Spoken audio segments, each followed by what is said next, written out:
Kadate ko ang aking ate. Ito nga pala si Ate Janet. Today is Feb 13, Friday.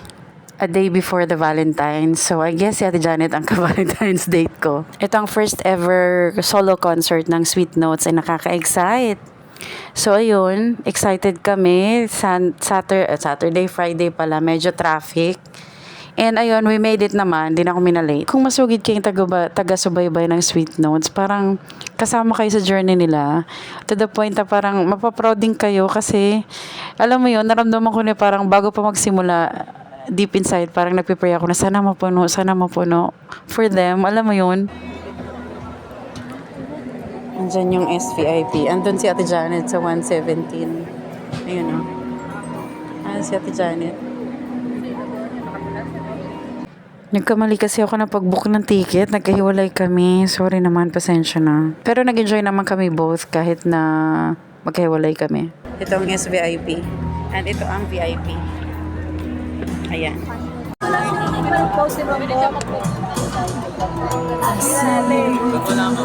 Dumating si Era Covers. Kilala niyo ba siya? Siya yung younger sister ni Charlotte ng Sweet Notes. Akala ko nga special guest siya eh. Pero I guess audience lang siya. Nandiyan siya sa pinakaharap. And then ayun, pinagkaguluhan siya ng mga tao. Ang dami nakipicture. And then nakipicture din kami ni Ate Janet towards the end ng video na to. After the concert. So ayun, nag-start na nga. Pero sinimula ng mga pre-act bago magpakita ang Sweet Notes. So isa ito sa mga nag-pre-act. Magaling din.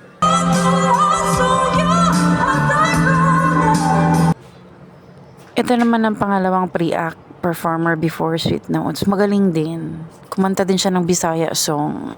Maganda.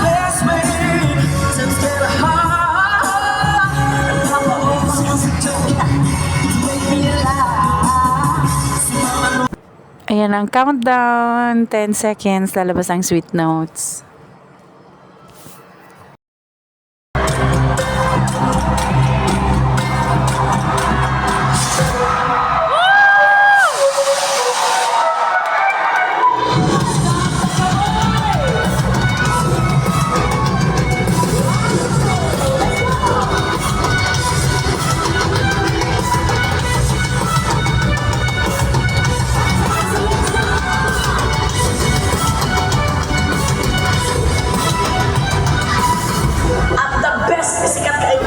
Sir Band, gikan sa Janazan.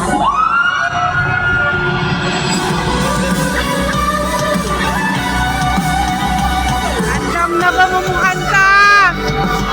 Andam na ba mumuhilak? Oh my God, andam na ko! Araneta! Sugdan na ta! Awit, ang bayan na. Ang gugma. Ay, this is it! Sweet Notes!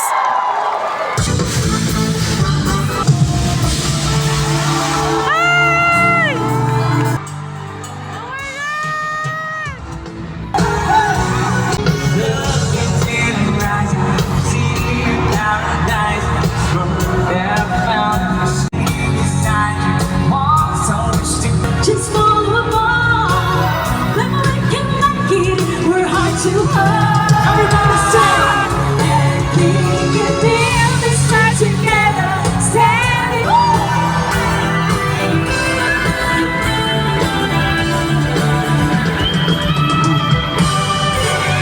Everybody, I was in the street. 1, 2, 3. What's up, Araneta? So, mahaba-haba ang video na ito, no, mga kaibigan. Pero, of course, kinanta nila yung mga crowd favorite. Pati yung first ever song na nakilala sila during live streaming nila nung pandemic time. At doon talaga nakilala ang Sweet Notes. At dahil 41 minutes ang video na ito, I'm just trying to squeeze everything in a 10-minute video. Forward na natin sa paglabas ni Elias. So when I'm all choked up and I can't find the words, every time we say goodbye, baby, it hurts. No man could make still here, but honestly, long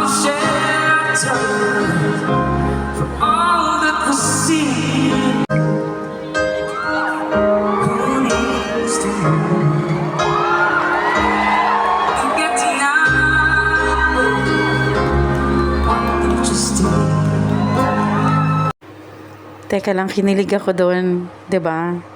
Grabe yung titigan ng mag-asawa. so lonely.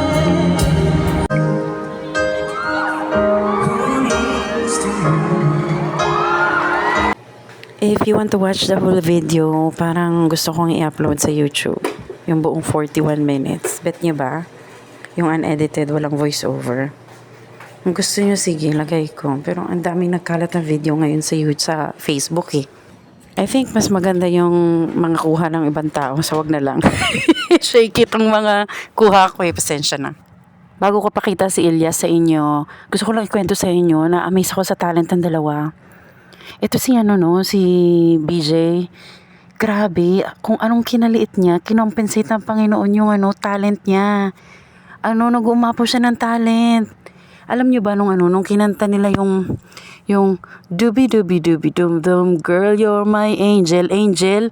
Grabe nung nag-rap na, napatitig ako sa big screen, tinitigan kong siya ba talagang kumakanta? Yung rap na part.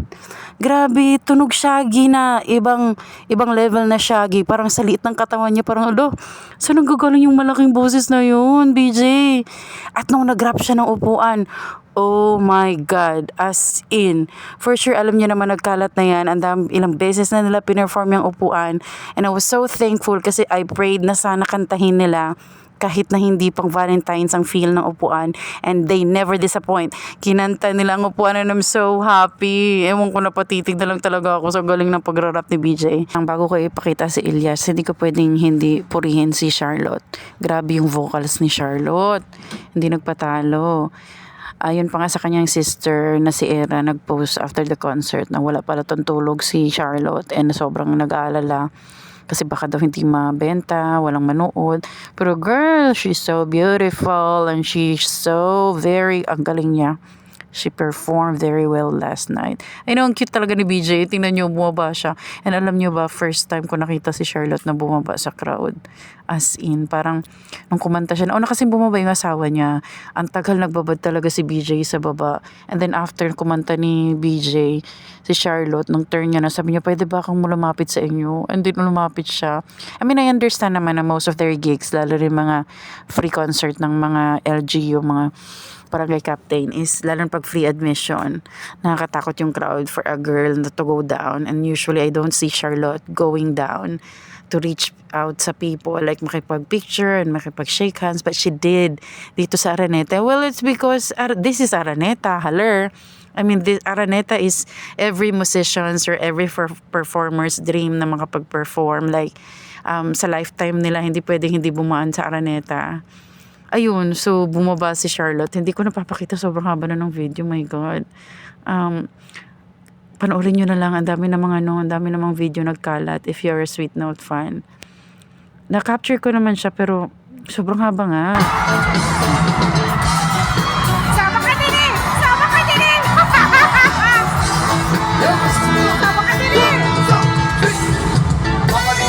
Sama ka diri, sama ka diri, sama ka diri, mama diri, sama ka diri, sama ka diri, sama ka diri, mama diri, sama ka diri. Oh, hey! Makalungin sa gabi ng dancehall side. Bilog na naman ang buwan, sayaw, sayaw, sayaw. Ay, sayaw kayo, sayaw! Hey! Ayan na, tinig yung pirata.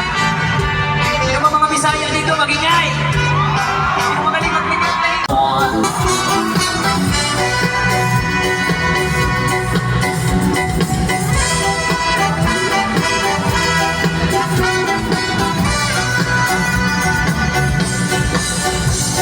Siyempre magayan mo, bukamot ng iyong pagminulay mo.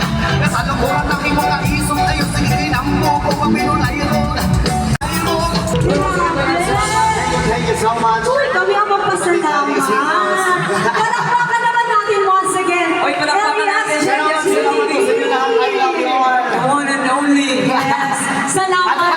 Salamat sa time na ibinigay mo sa amin. Salamat. At ito na nga, hindi na kinaya ng Tita Jane nyo. Lumapit na sa stage kasi nung sumigaw si BJ na, last set of songs na to. Halina kayo, matatapos na tayo. Yan dami nang nagsipagsawayawan dun sa, sa harap. So, hindi pwedeng hindi ako makijoin, Talagang, nung tumugtog ng ABBA, favorite yung ABBA. Nung kinanta na ni Charlotte yung, yung Dancing Queen, wala na. Doon na. Kiay-kiay na si, tita nyo. Boogs.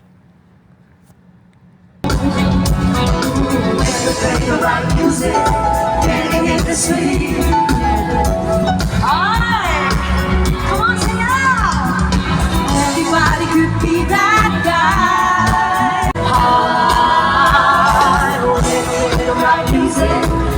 Bago ko tapusin ang video na ito, gusto ko ikwento sa inyo kung napaka down to earth na mag-asawa nito, nakakatuwa. Alam niyo ba, after the concert, gusto nilang i-accommodate lahat ng gusto magpa-picture sa kanila. Like, dun ko nakitang sobrang daming pinawis ni Charlotte, hindi dahil kakakanta at kaka-concert sa taas ng stage, kundi kakakuha ng cellphone sa para lang mga gustong magpa-picture. Kasi gusto nila i-accommodate lahat.